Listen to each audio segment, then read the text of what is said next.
শুভং কুরুত্যং কল্যাণং আরোগ্যং ধন সম্পদা শত্রুর্বুদ্ধির্বিনাশায়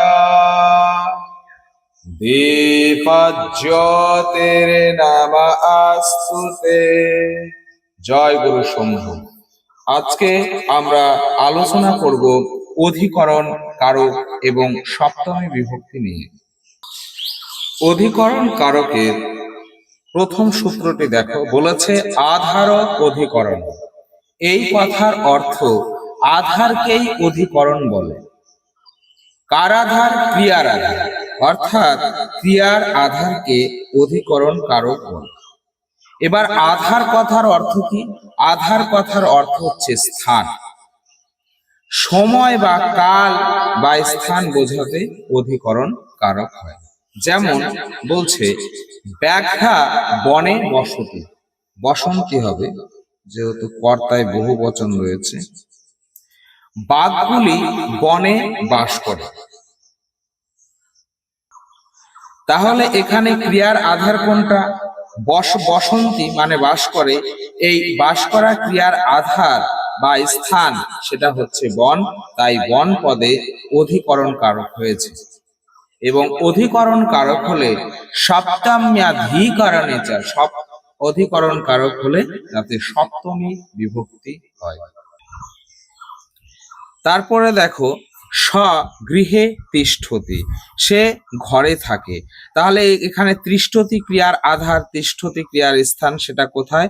স্থানটা হচ্ছে গৃহ, তাই গৃহ অধিকরণ কারক সংজ্ঞা লাভ করেছে।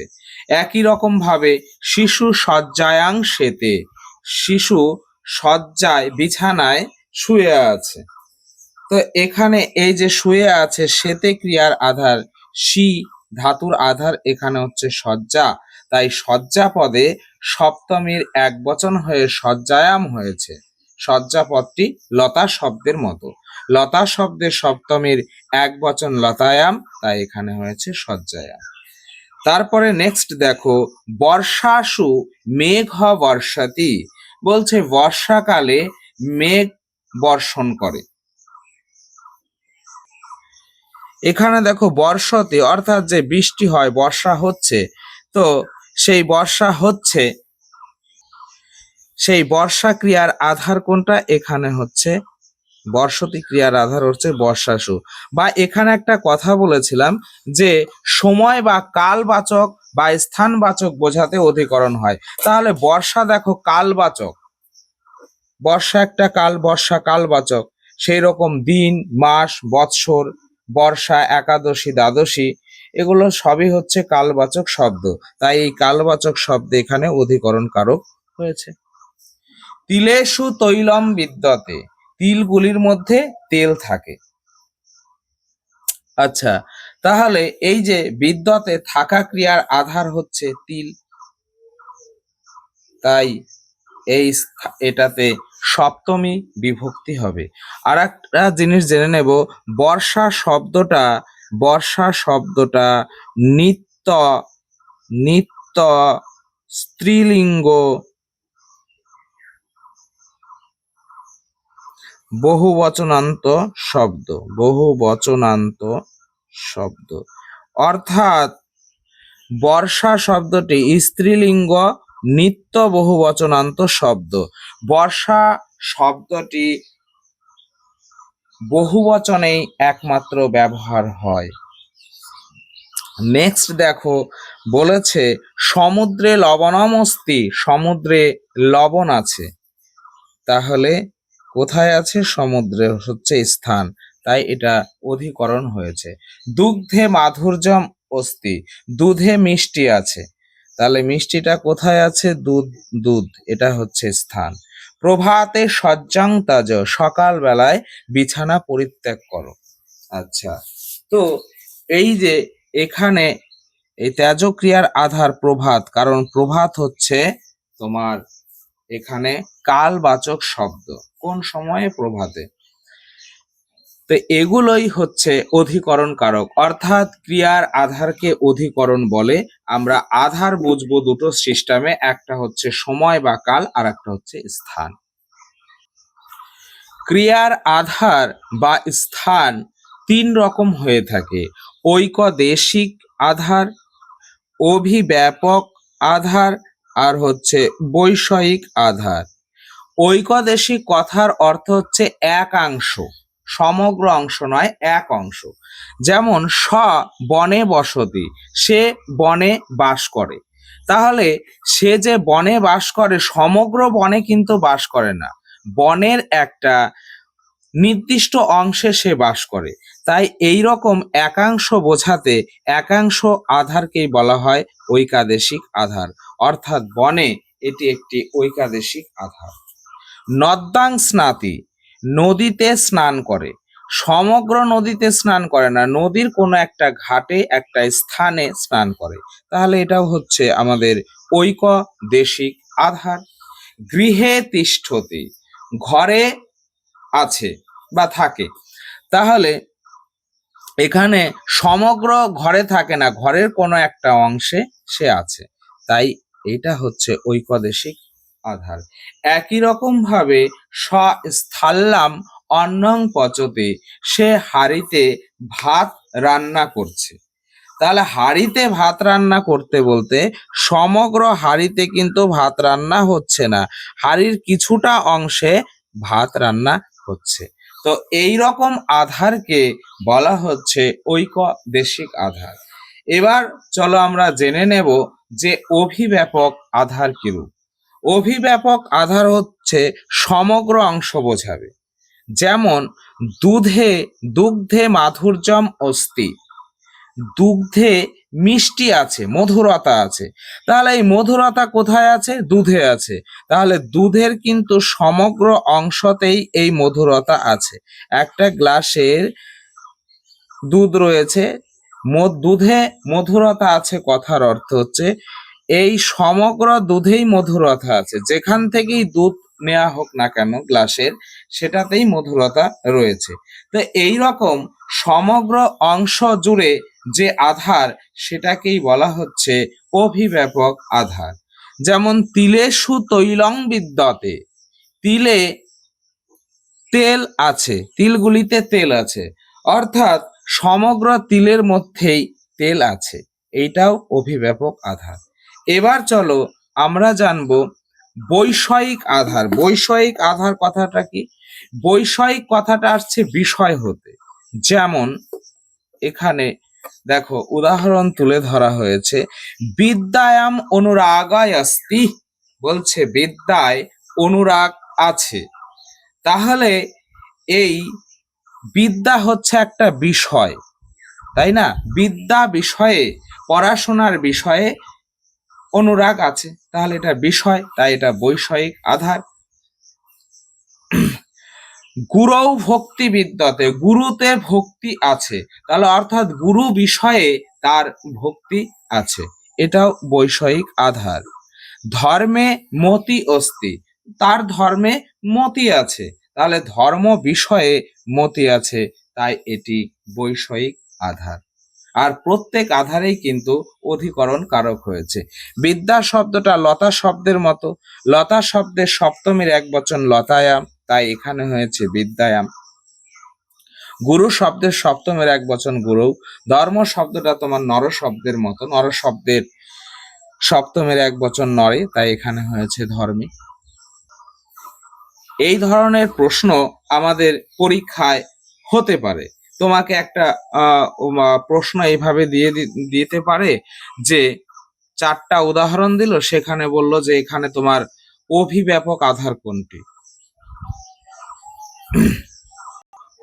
বা তোমাকে এরকম বলল স্থল্লাম অন্নং পচতে, স্থল্লামকে উল্লেখ করে বললো এটা কোন ধরনের আধার, তখন তোমাকে জানতে হবে এটা হচ্ছে ঐকদেশিক আধার।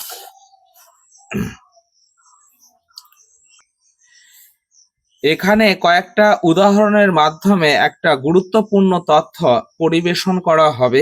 এখান থেকে সাধারণত প্রশ্ন হতেই পারে, খুবই গুরুত্বপূর্ণ জায়গা। অশুদ্ধ সংশোধন হতে পারে, তারপরে তোমার বিভিন্নভাবে প্রশ্ন হতে পারে। চলো বিষয়টি আমরা বুঝে নেই। বলছে স বনে বসতি, সে বনে বাস করে। এখানে বনের নিচে থাকলে এটা কি হবে?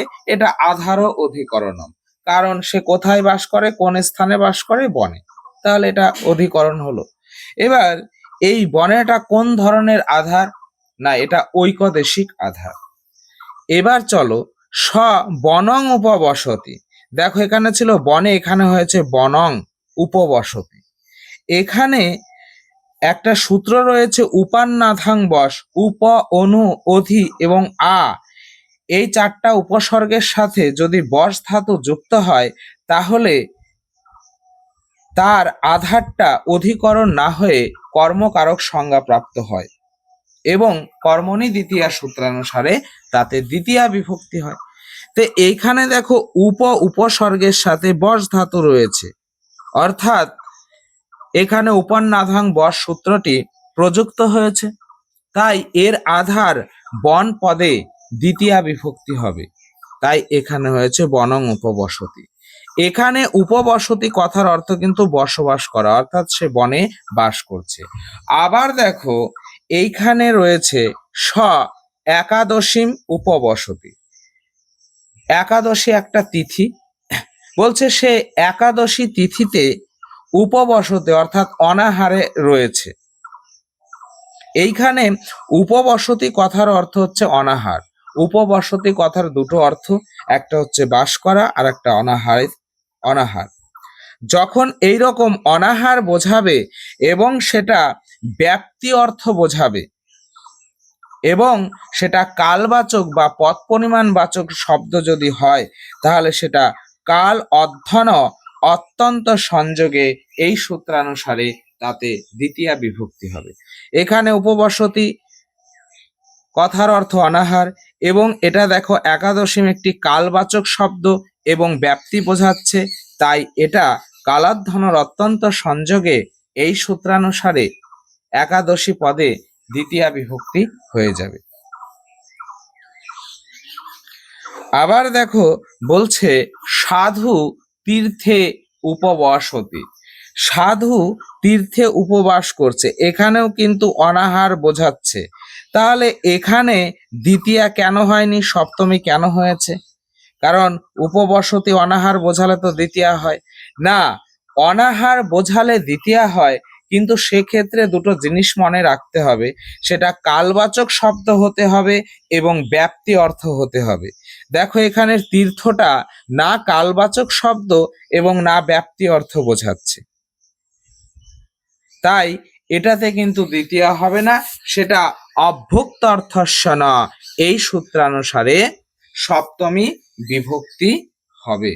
অভ্যুক্তি কথার অর্থ হচ্ছে অনাহার, অর্থাৎ উপপূর্বক বস ধাতুর অর্থ যদি অনাহার বোঝায় তাহলে সেটাতে সপ্তমী বিভক্তি হয়। এই ধরনেরই সূত্রটা আমরা এখানে দেখে নেব। দেখো অভ্যুক্ত অর্থস্য না, এখানে দুটো কথা রয়েছে, একটা রয়েছে অভ্যুক্তি আর একটা রয়েছে অর্থস্য। অর্থস্য আর ন, এটা জন সন্ধি করে এখানে জ ফেলা হয়েছে। অর্থাৎ অভ্যুক্তি অর্থাৎ অনাহার অর্থে উপপূর্বক বস ধাতুর আধার অধিকরণ কারকে কর্মসংজ্ঞা প্রাপ্ত হয় না। কি হয় তাহলে? বলছে তাতে সপ্তমী বিভক্তি হয়। অর্থাৎ সংক্ষেপে বুঝতে গেলে উপপূর্বক বস ধাতুর অর্থ যদি অনাহার বোঝায় তাহলে সেটাতে কি হবে না, তাতে আমাদের সপ্তমী বিভক্তি হবে। তো দেখো স গ্রামে উপবসতি, এখানে উপবসতি কথার অর্থ হচ্ছে অনাহার, তাহলে অনাহার বোঝাচ্ছে, তাই গ্রাম পদে সপ্তমী বিভক্তি হয়েছে। স তীর্থে উপবসতি, সে তীর্থে উপবাস করে আছে, না খেয়ে আছে, তাহলে তাই তীর্থ পদে সপ্তমী বিভক্তি হয়েছে। সংস্কৃত SLST বিষয়ে অনলাইন কোচিং নেওয়ার জন্য যোগাযোগ করুন 6294811597 এই নম্বরে।